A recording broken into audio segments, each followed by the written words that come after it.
आहिस्ते से सीखने की जरूरत है। जिंदगी में कुछ भी उसमें हमें कोशिश करने की जरूरत है। हमारी टीम आपका एक्सक्लूसिव में हार्दिक स्वागत करती है। आइए हम आपको अपनी कंपनी की प्रोफाइल अवगत कराते हैं। हमारी टीम का नाम है आइसन ऑटोमोटिव हरियाणा प्राइवेट लिमिटेड।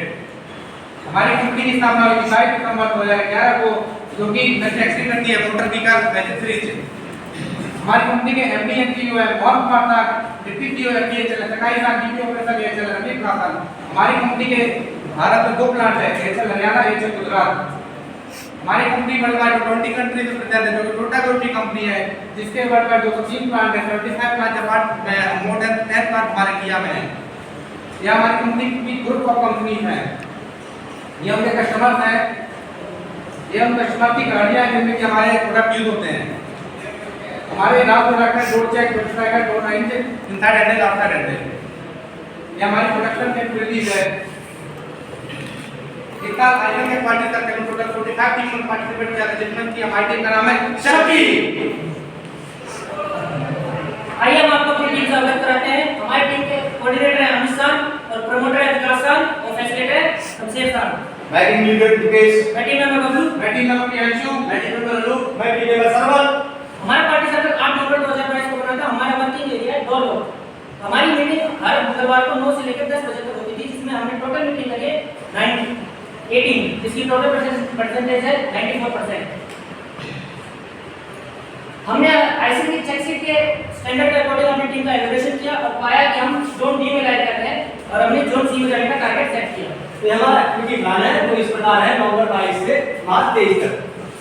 इसके बाद हमने प्रॉब्लम को आइडेंटिफाई किया, अपने वर्क रिलेटेड एरिया की प्रॉब्लम को आइडेंटिफाई किया, एक जिसमें से हमने ए बी सी कैटेगरी को आइडेंटिफाई किया। इसमें से एक कैटेगरी प्रॉब्लम हमारी 18 है, बी कैटेगरी प्रॉब्लम हमारी 11 है, सी कैटेगरी प्रॉब्लम 1 है। एक कैटेगरी प्रॉब्लम क्या होता है मुख्तार? एक कैटेगरी प्रॉब्लम को तीसरा पीडी डिपार्टमेंट सॉल्व कर लेते हैं। एक कैटेगरी प्रॉब्लम क्या होती है मुख्तार?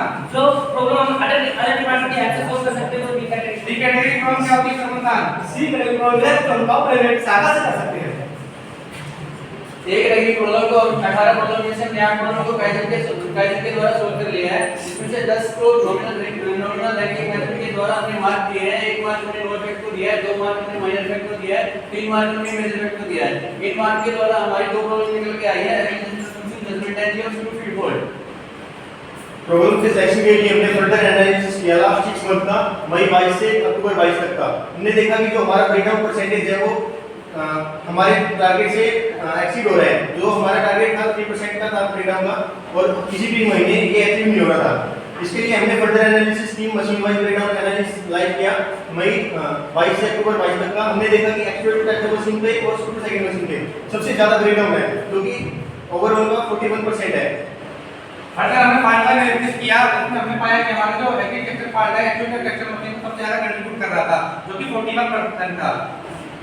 फिर हमारी नेक्स्ट मशीन स्क्रू मशीन, जिसका हमने फर्दर पार्ट वाइज एनालिसिस किया, जिसका हमने देखा कि हमारी स्क्रू फीड पार्ट सबसे ज्यादा कंट्रीब्यूट कर रहा था, जो कि 51% था।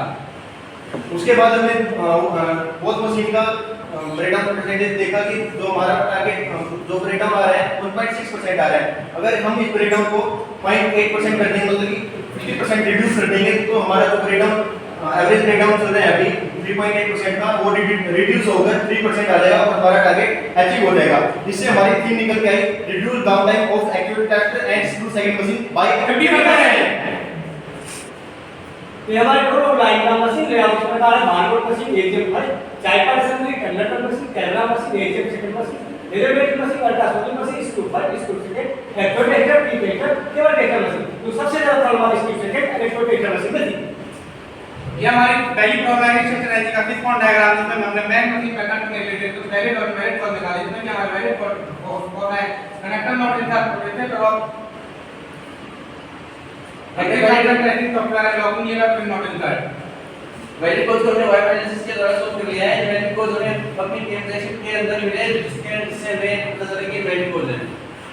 उस प्रोसेस हमें पता है कि सिस्टम रिपोर्ट होता क्या है। हम आपको बताते हैं कि पहली प्रोग्रामिंग स्ट्रेटजी होती क्या है। हमारा जो टोटल ऑफ इलेक्ट्रिकल सर्किट है उसमें कभी malfunction हो जाता है, फिर ऐसे हमारे मशीन में डालना जाता है कि स्ट्रेटजी का। ऐसा क्यों होता था? ट्रैक और पावर सप्लाई नॉट कम, ऐसा क्यों था? कनेक्टर नॉट इंसर्ट प्रॉपर्ली, ऐसा क्यों था? नॉट क्लैंपिंग ब्लॉक, ऐसा क्यों था? Clamping block is deform. क्या ये हमारा तो जी हां, ये हमारा कोर्स था। इसके लिए हमने क्या किया? इसके लिए हमने क्या किया, हमारी जो स्क्रीन थी वो डिफॉर्म हो जाया करती थी, इससे कनेक्टर का भी प्रॉपर इंसर्ट नहीं होता था पार्ट में, और हमारा क्या है इलेक्ट्रिकल सर्किट हमारा कंप्लीट कर जाता था। इसके लिए हमने जो स्प्रिंग और न्यूमेटिक सिलेंडर से रिप्लेस कर दिया है, तो न्यूमेटिक सिलेंडर कभी डिफॉर्म नहीं होता है और ये हमारी प्रॉब्लम खत्म हो गई। ये काउंटर मॉडल लेने के बाद जो हमारा एक्चुअली टेस्ट मशीन है उसका बेटा परसेंटेज 0.10% से कम हो गया, 0.7% कम हो गया है। एथिक टेस्ट का सेकंड ग्रुप का वाइवा एनालिसिस इस प्रकार है। Ethic test okay judgment not getting क्या यही ग्रुप है? Why ethic test function testing application note पर why ethic function testing CPU hand why CPU processing slow due to temporary file created in application. क्या हमारा यही group है? हां ये हमारा ग्रुप है। इसके हमने क्या किया? इसके लिए हमने क्या करें, सीपीयू की स्पीड स्लो हो जाएगा क्योंकि एप्लीकेशन के अंदर टेम्परेरी फाइल क्रिएट हो जाएगा, तो इसके लिए हमने एसएसडी इंस्टॉल कर दी। इसके बाद ये सीपीयू की स्पीड इंक्रीज हो गई और ये प्रॉब्लम हमारी कम हो गई है। ये काउंटर मॉडल लेने के बाद हमारा बेटा परसेंटेज 0.7% से कम हो गया, 0.6% रह गया है। थर्ड वेरिएबल को उसमें क्या था? हार्डवेयर लो कलर पोटेंशियल ड्रॉप एनजी, ऐसे क्यों था? इंटरनल सर्किट रेजिस्टेंस हाई, ऐसे क्यों था? हैवी फंक्शन टेक्निकल एनजी, ऐसे क्यों था? कार्बन और प्लेट टर्मिनल। क्या ये वाला मैं जी हां, ये हमारा ग्रुप था। इसके लिए हमने क्या किया? इसके लिए हमने क्या किया, तो हमारी रिले थी जो कि स्विचिंग की वजह से कार्बनाइज हो जाया करती थी और जो कि पीएम प्लान से पहले एनजी हो जाया करती थी। इसके लिए हमने मशीन के पीएम प्लान को अपडेट किया और हमने फ्रीक्वेंसी डिसाइड कर दी और सबका काउंटर डाल दिया है। अब हमारा क्या होता है, काउंटर फुल होने से पहले मशीन हमें वार्निंग दे देती है और हम रिले को चेंज कर देते हैं और हमारी रिले एनजी नहीं होती है। इससे हमारी प्रॉब्लम खत्म हो गई। ये काउंटर मॉडल लेने के बाद हमारा मशीन का डेटा परसेंटेज 0.6% से कम हो गया, 0.4% रह गया है। हमारा एथिक टेस्ट का फोर्थ रूट कॉज एनालिसिस इस प्रकार है। राइट डायरेक्शन एनजी ऐसा क्यों था? Locking lever pin unlock side sensor not getting on. ऐसा क्यों था? Locking lever pin not inserting active lever part. ऐसा क्यों था? Locking lever block unit block mounting block bend condition में था। क्या हमारा यही ग्रुप है? यही हमारा कंट्रोल है। इसके हमने क्या किया?